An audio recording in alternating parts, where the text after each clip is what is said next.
Thank you very much. Thank you. I want to begin by thanking Marisol for her wonderful introduction, and thank you, the President of Laureate Universities in Peru, Mariano Rodriguez, for having me back again. And I want to thank the Mayor, Dr. Raul Candero, for having me here in San Isidro, and all the students, the members of the board and also the advisory board. I like visiting Laureate Universities. This is about my 14th stop, I think. I have been to 2 campuses here in the Lima area. 4 years ago, I went to Monte Rico, and I've been to 4 in Brazil, but I know that all of your campuses are interconnected by the internet, so I have visited the school in Cyprus, in Istanbul, in Malaysia, in Honduras, in Spain, and in the United States. I'm sure I've left out a few. Anyway, I like the laureate model. I like the fact that you get high quality education in a way that is relevant to your economic futures, but you also are able, in effect, to learn with and learn from other students at laureate universities all over the world. And I'm very appreciative of that. You live in an interesting time. And Peru is sort of a microcosm of all the positive and some of the negative forces working their way through the world. Forces that will shape the future of all the students here. Your economy is growing at 6% a year. It is almost tripled over the last 12 years. There's still a fair amount of significant poverty in the very small villages and remote rural areas, as is the case throughout the world. We have rising numbers of people getting an education and significant numbers of people who don't get much education at all. So I wanted to talk to you a little bit today about the world you will live in. A world I hope will be the most prosperous and peaceful age in history. A world I hope will give you a chance to live your dreams. I think it depends in large measure on what you do with it. And I'd like to explain why. For all of the joys of the modern world, a lot of you are taking pictures on devices, or if you get bored with my speech, you can take out your computer and surf the web. You can find anything on the internet. 8-year-old children can go on the internet and find out things when I was your age, had to go to university to learn.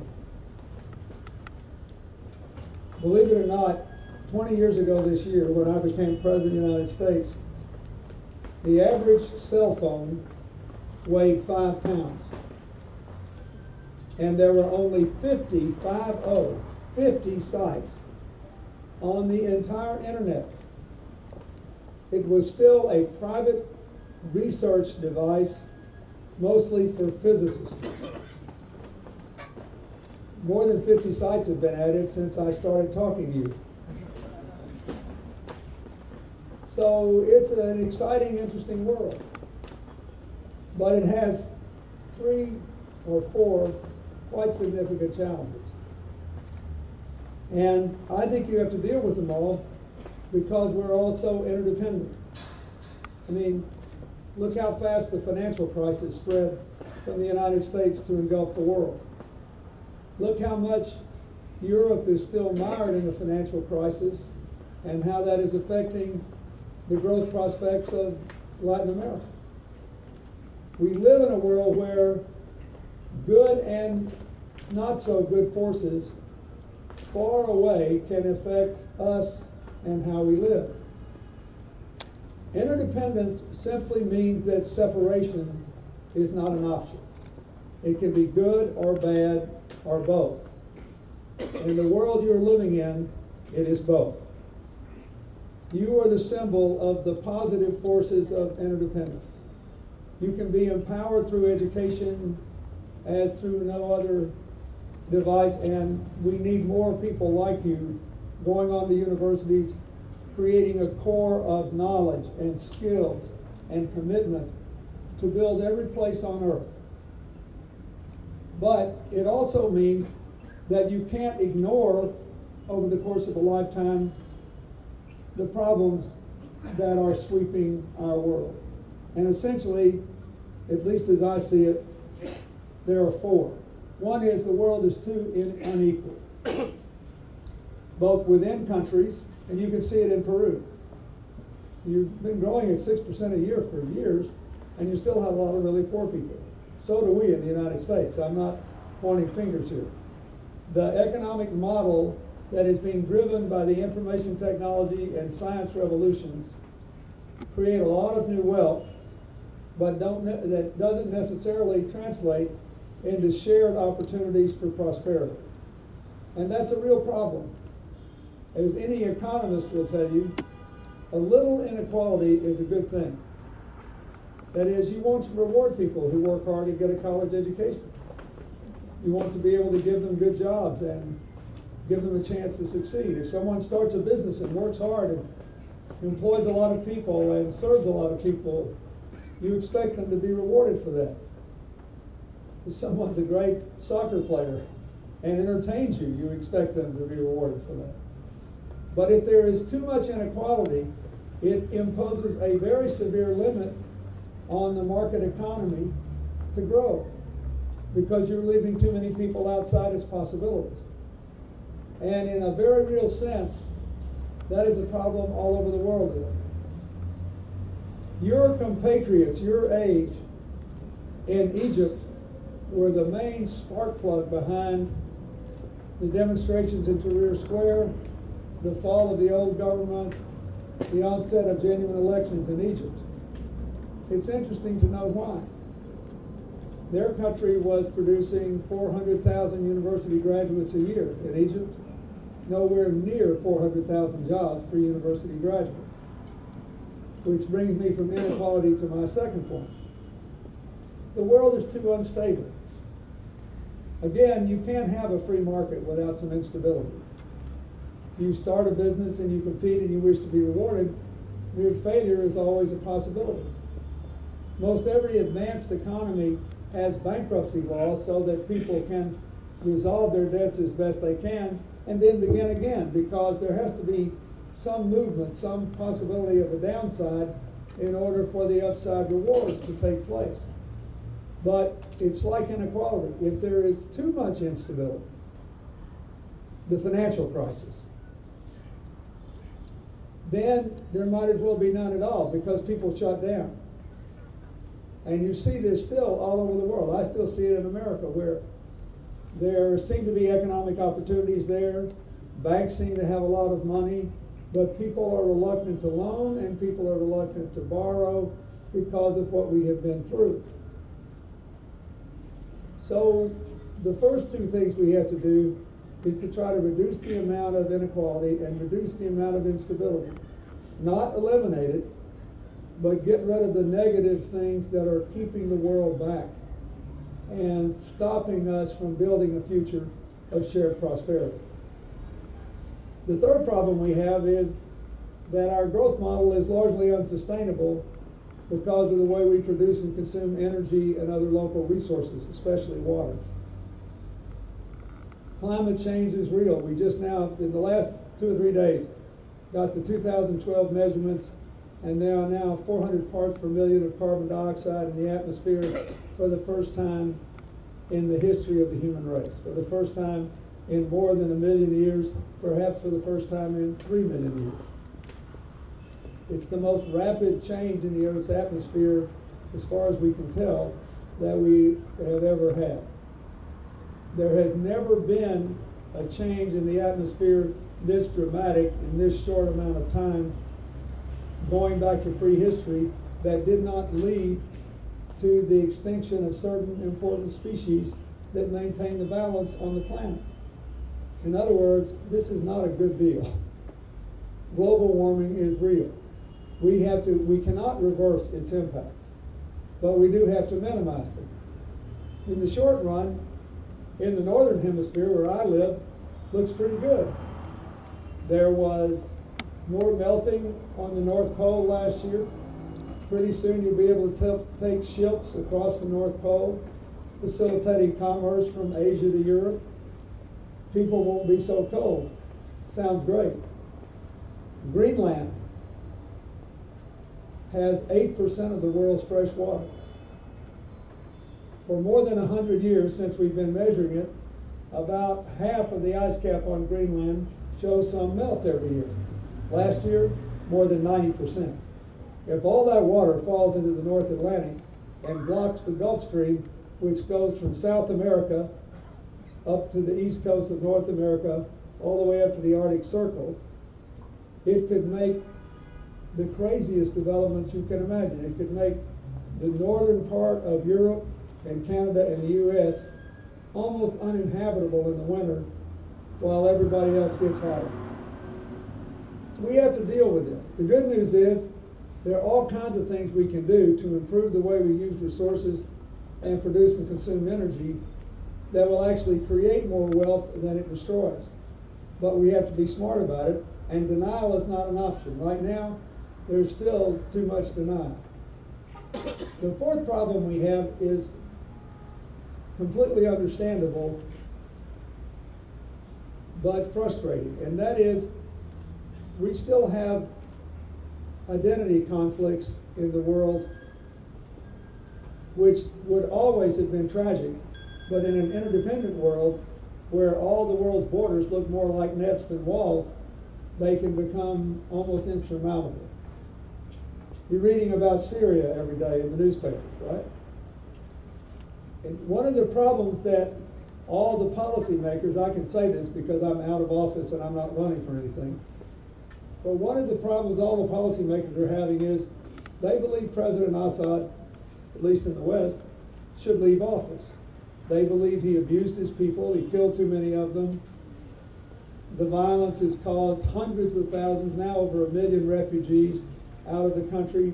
In Jordan alone, there are 600,000 Syrian refugees.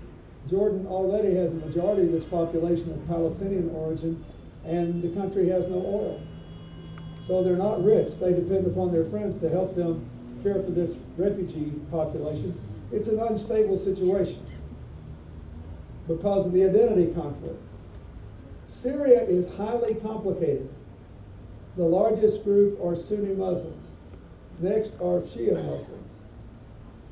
Then there are small sects, like the Alawites, a small Shia sect, of which President Assad is one. Then you have the Druze and the Maronites, all the people that make up next door Lebanon. The Lebanese nearly killed themselves over identity politics in the 1970s, so they wrote a constitution which said, okay, the prime minister will be a Sunni, but the president will be a Christian, and the Speaker of the House will be a Shia, and all the other groups will be represented. We'll have honest elections, and whoever wins the majority in Parliament gets it, but we are going to force people to work together. And the country's held together. But they're smaller than Syria, and they're scared to death that the Syrians will play winner take all, my identity trumps yours, my identity gives me a right to kill you or jail you or deprive you of certain basic rights. And if they do, they will be condemning Syria to poverty, because you need everybody. I was talking last night with your president about the conflict that Peru had with Ecuador over the borderline of the countries extending in to the Amazon rainforest, which was resolved when I was president. We worked very hard on it. And he said, I was a soldier then, so I didn't like the fact that we made peace. I just wanted to win. But now that I'm president, I see every day the benefits of peace. It would be crazy for us to be fighting over this border when we have Ecuadorians in Peru and Peruvians in Ecuador. And it was interesting because when the agreement was made, the president of Ecuador was a Palestinian. One of the staff members on President Humala's staff today, when we were doing this announcement, which I'll say more about in a minute, was a Palestinian. There are no poor Palestinians outside Palestine. But there, where identity conflicts are more important than anything else, poverty is rampant. Why am I telling you this? Because your identity is important. You should be proud of being Peruvian. If you have an Indian heritage, you should be proud of that. It does define a part of who you are. The Jews and the Palestinians, Arabs, the Muslims in the Middle East, they should be proud of their heritage. But if your identity requires you to look down on, control, and repress someone else, you are not going to be able to take advantage of the 21st century world. I was thinking when Marisol was up here introducing me, and then she and your university president are going to come up here afterward, that 20 years ago it probably would have been unthinkable that two women would occupy these two positions, and that all these handsome men are on their board. That's a good thing. Why? It means you're not leaving people behind. The king of Saudi Arabia finally established a university in his own name. It's the only one in the country where women and men can go to class together.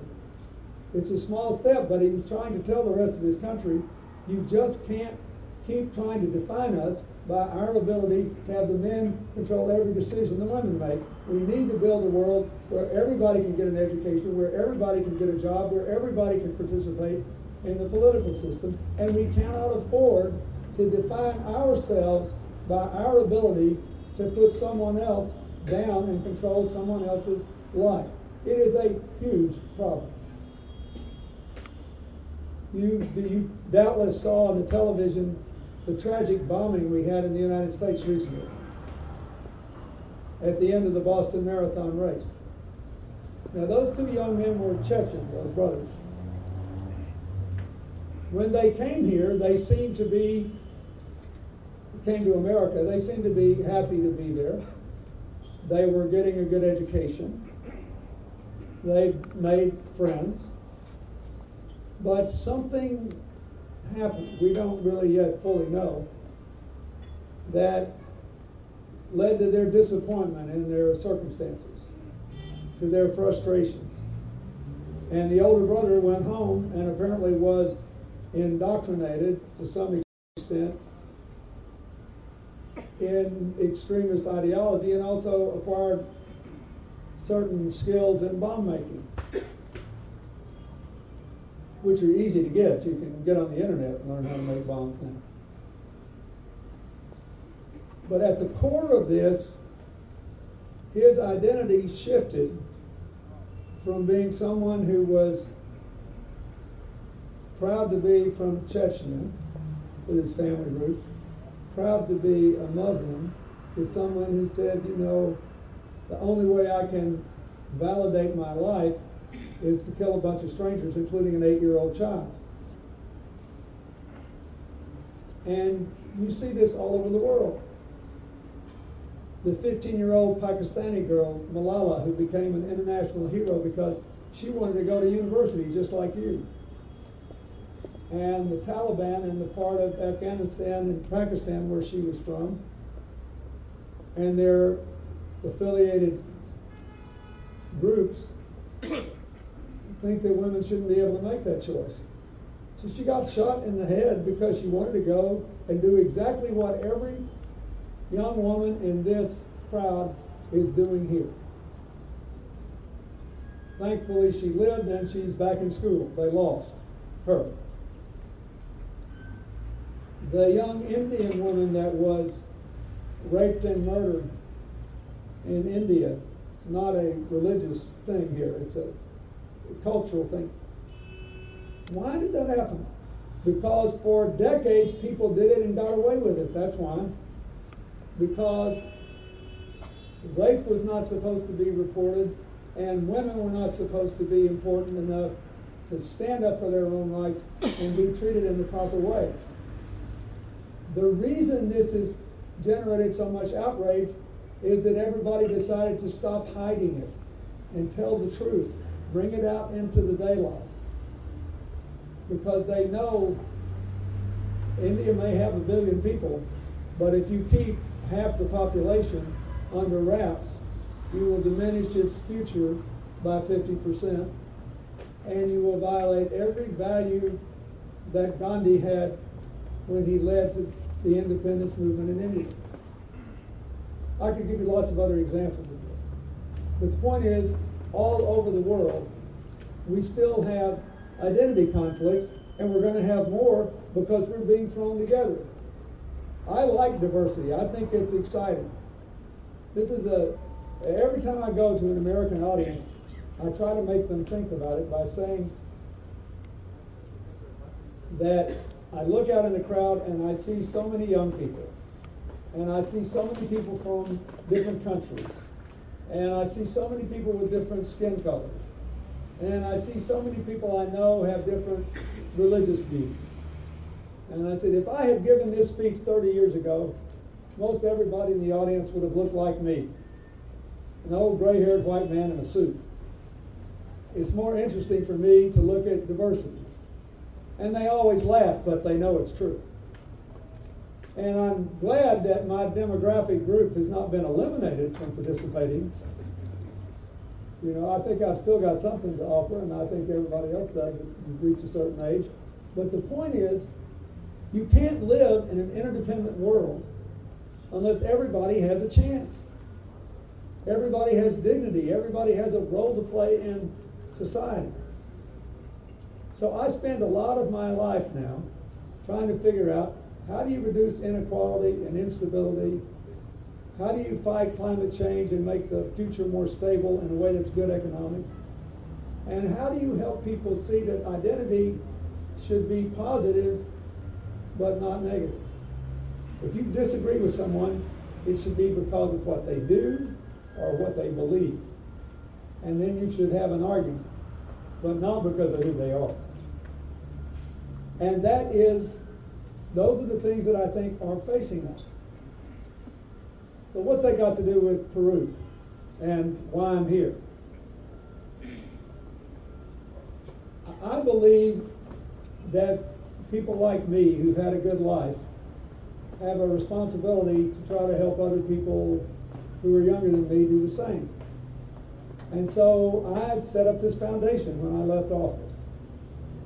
It is a non-governmental organization, an NGO. The great good news story of the 21st century that is almost never in the headlines is the explosion of non-governmental organizations, private citizens trying to do public good.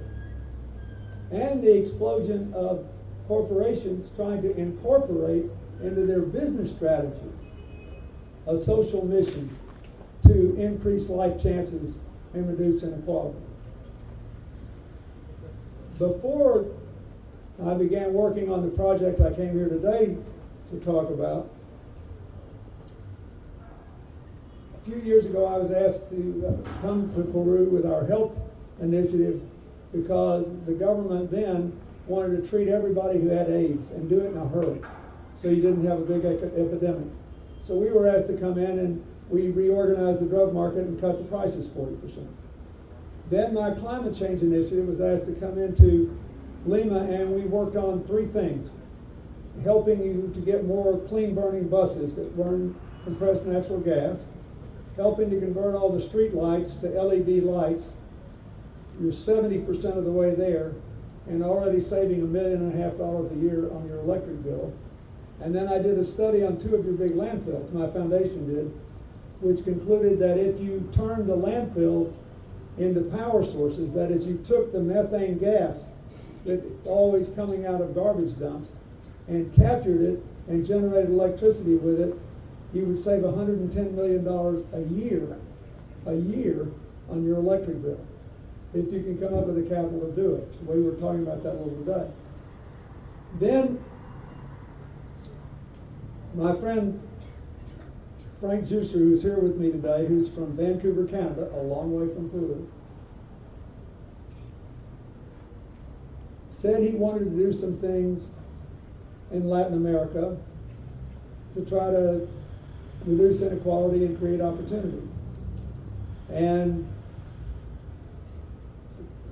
the Slim family in Mexico, who represented here today by Tony Slim, and said they wanted to work with us. And we came to Peru in the previous president, President Garcia's term, and he said, we're trying to be current in taking care of everybody with cataracts. Peru has the highest rate of cataracts among working age people in the world because of the altitude and the atmosphere and nutritional patterns. And he said, we've got enough to take care of everybody and to get rid of half the backlog. We want you to get rid of the other half, 50,000. So we organized a plan to do 50,000 cataract surgeries for much less than they said it would cost. And we finished that. And then we organized a plan to deal with malnutrition among very poor children in rural areas and their mothers, trying to make sure when they do reach age and want to start school, they'll be able to learn.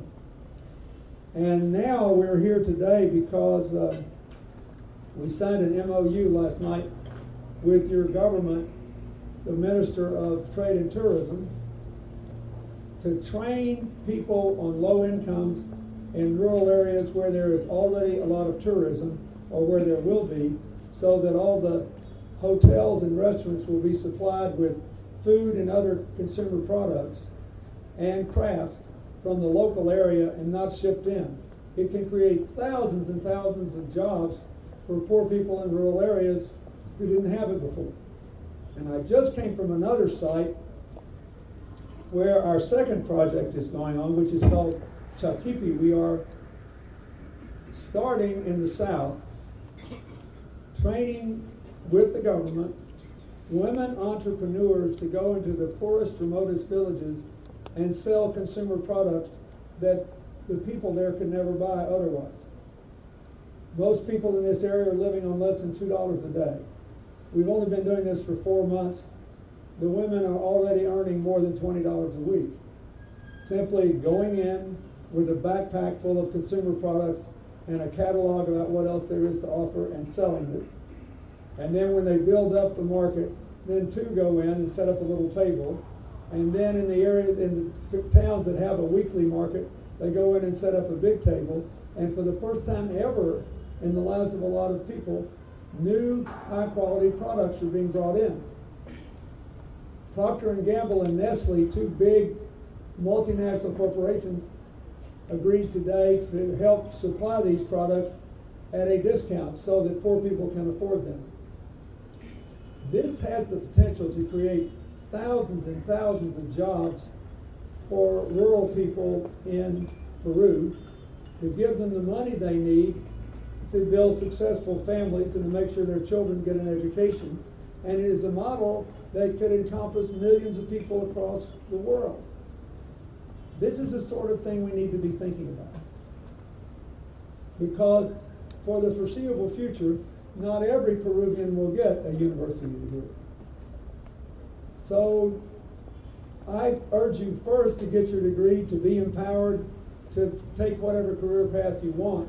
But second, not to forget that you too, once you acquire the education, will also acquire a certain responsibility for people who don't have the same life chances you do.